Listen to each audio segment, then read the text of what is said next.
जय श्री राम। तो कैसे हैं दोस्तों आप सब लोग। आज की कहानी सिहाय टर्नल। तो आज की कहानी शुरू करते। दूर दूर बिखरी हुई वादियाँ, रास्ते के दो तरफा हरे भरे पेड़, चलती हुई हवाएं, आसमान बिल्कुल साफ, डूबता हुआ अदीम सा सूरज, रास्ते से गुजर रही एक लाल रंग की कार में संजना विंडो से डूबते हुए सूरज को देख रही है। सोम कार ड्राइव कर रहा है। पिछले 8 दिनों से सोम संजना को लेकर अलग अलग जगहों पर घूम रहा है। संजना एक गहरे अवसाद से उबर रही है और इस अवसाद से उबरने के लिए सोम उसकी मदद कर रहा है। इसीलिए तो उसे घुमाने के लिए ले आया। संजना के डिप्रेशन का कारण है कि उसका पति और 15 साल का छोटा बेटा आरव एक सड़क हादसे में मर गए दोनों भी। पुलिस ने बहुत जांच की पर आखिर तक पता नहीं चला कि वो हादसा कैसे हुआ था। इस दुनिया में अब संजना का कोई भी अपना नहीं बचा है सिवाय सोम की। अभी कुछ महीनों पहले सोम उससे मिला था।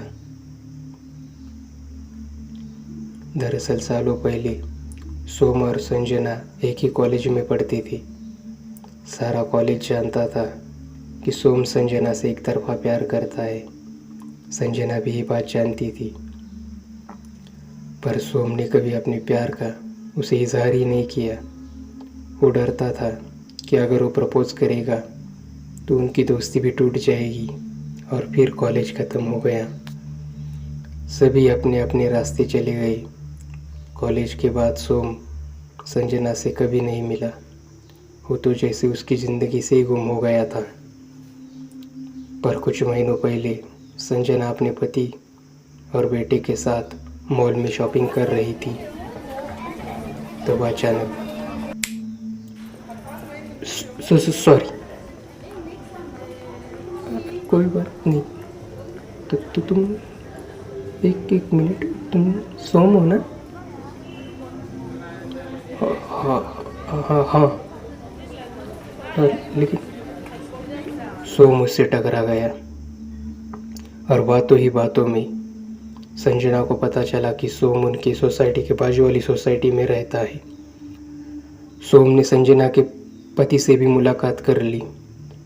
जब वो उसके पति से हाथ मिला रहा था तब उसे पता चला कि उसके पति के उंगलियों के बीच थोड़ा गैप है और उसके पति के हाथों में अंगूठा ही नहीं है। उस दिन के बाद उनकी मुलाकातें बार बार होती रही। सोम भी कभी कभार चाय के लिए संजना के घर आता जाता रहता। उसके बेटे आरव के साथ सोम की अच्छी जम गई थी। आरव को लिखने का शौक़ था और वो बहुत सारी किताबें भी पढ़ता था। तो सोम अच्छी सी किताबें खरीद कर आरव को गिफ्ट करता। सोम ने शादी नहीं की थी। उसके बस एक दादाजी थे जो कॉलेज ख़त्म होते ही गुज़र गए। वो अकेला ही एक फ्लैट में रहता था, बिल्कुल अकेला। वो पेट भरने के लिए क्या जॉब करता ये कभी उसने संजना को नहीं बताया।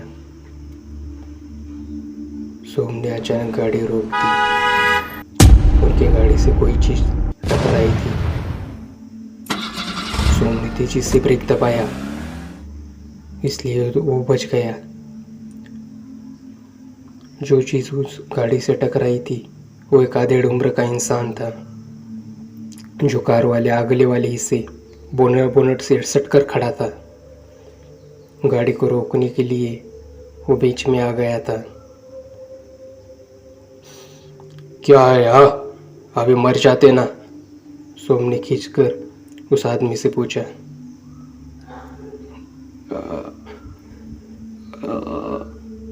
देखिए, आप जिस रास्ते से अलग जा रहे हैं ना, मतलब यहाँ से जा रहे ना, वो रास्ता सही नहीं है, उस अधेड़ व्यक्ति ने कहा।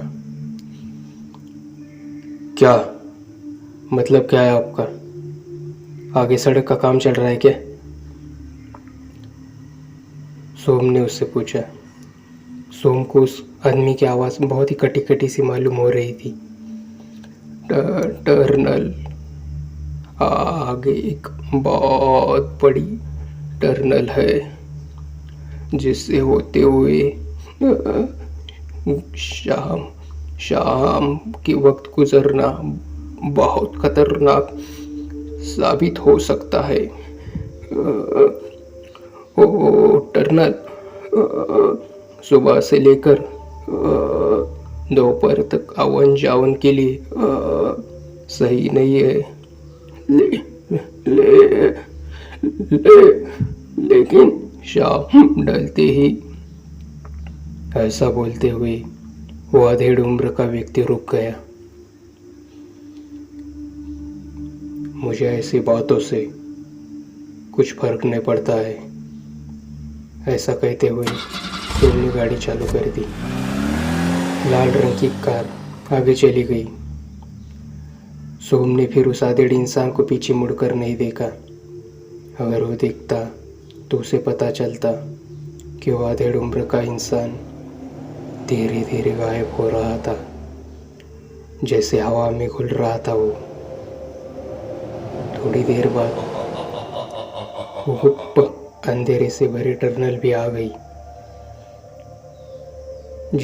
जिसका जिक्र उस अधेड़ इंसान ने किया था। कुछ भी ना सोचते हुए सोम ने गाड़ी उस टर्नल में झोंक दी। वहाँ अंधेरा इतना था कि साइड लाइट की रोशनी भी बहुत फीकी नज़र आ रही थी। कुछ देर तक कुछ भी नहीं हुआ, और तभी साइड लाइट झिकझाक करते हुए बंद पड़ गई। सोम को ये अजीब लगा। अब सामने से आए अंधकार अपने लंबे पैर पसार कर किसी पिशाच की तरह उनकी गाड़ी को नुकीली नज़रों से देख रहा था। उसके बाद संजना को जोर जोर से उचकी आने लगी।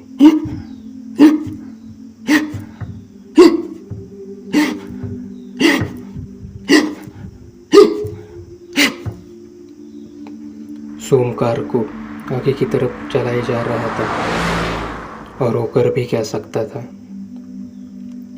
उसी वक्त कार की पिछली विंडो पर किसी ने जोर से चपाट मारी।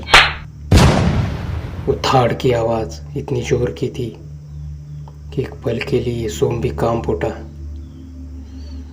उसके बाद दूसरी विंडो पर वैसे ही धाड़ की आवाज़ आई, और फिर धाड़ धाड़ धाड़ धाड़ धाड़ धाड़ धाड़ धाड़ धाड़ धाड़ धाड़ धाड़ धाड़ धाड़ धाड़। उस आवाज़ से गाड़ी की सारी खिड़कियां कांप उठी थी। कार की सब तरफ कोई पंजे से चपाटे मारे जा रहा था, और वो टर्नल थी जो खत्म होने का नाम ही नहीं ले रही थी। सोम बहुत सिर उठा था, और कुछ देर बाद वो अंधेरे से भरे टर्नल खत्म हो गई। वो लाल कार अब से फिर सड़क पर आ गई थी। इस बार सड़क बहुत ही सुनसान सी मालूम हो रही थी। स्ट्रीट लाइट की पीली रोशनी में अब सब कुछ साफ दिखाई दे रहा था। तेज़ हवाएं चलना भी बंद हो गई थी। कुछ देर बाद वो लाल कार एक पेट्रोल पंप पर आकर रुक गई। सोम ने नीचे उतरकर गाड़ी में पेट्रोल भरवा लिया। जो लड़का पेट्रोल भर रहा था उसने सोम से कहा, अरे साहब, ये विंडो की कांच साफ कर दे क्या? सोम को कुछ समझ नहीं आया। गाड़ी तो पूरी चकाचक थी ना। सोम ने ठीक से देखा, गाड़ी चकाचक नहीं थी। गाड़ी की सारी विंडो कांच पर हाथ के पंजों के काले निशान थे। ऐसे पंजे जिन पंजों का एक अंगूठा गायब था, बस लंबी सड़ांग सी 4 उंगलियां। हाँ, साफ कर दो, सोम ने परेशान दिखते हुए उस लड़के से कहा। सोम को याद आया कि संजना के पति के दोनों हाथों के अंगूठे नहीं थे। जब उसने मॉल में हाथ मिलाया था तब उसने ठीक से देखा था। अरे सर, ये हाथों के निशान साफ नहीं हो रहे हैं सर। ये काले पंजों के निशान बाहर की तरफ से नहीं है, बल्कि क्या? बल्कि सर ये गाड़ी के अंदर की तरफ से है। उसी वक्त संजना गाड़ी से बाहर आई और उसने सोम को एक जोरदार थप्पड़ लगाया और संजना रोने लगी।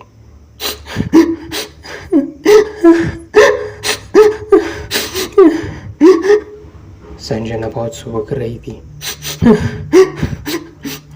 मेरे मेरे बेटे मेरे बेटे और पति को तुमने मार डाला है ना? हाँ? उसकी इस बात से सोम बहुत चौंक उठा था। ये बात सच थी कि उसने उसके पति की जान ली थी। सोम एक शार्प शूटर था, लोगों को मारना ही उसका काम था। इसीलिए तो उसने संजना को कभी नहीं ये बताया कि वो पेट भरने के लिए क्या करता है। पर उसने संजना के बेटे आरव की जान बिल्कुल नहीं ली थी।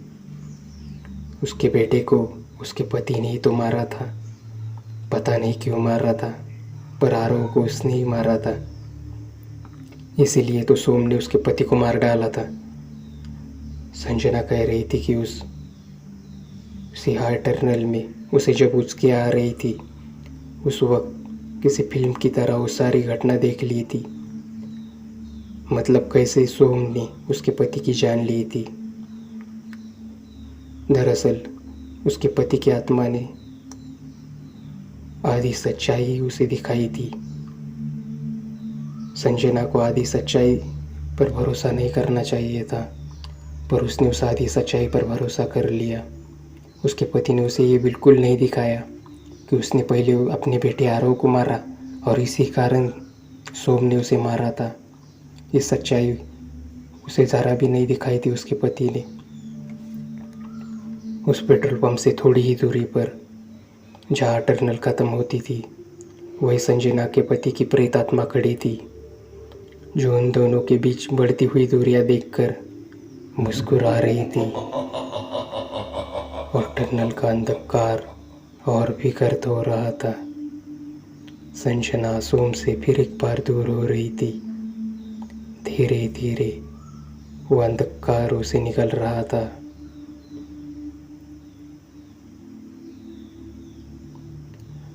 तो उम्मीद करता हूँ आपको ये कहानी पसंद आई होगी।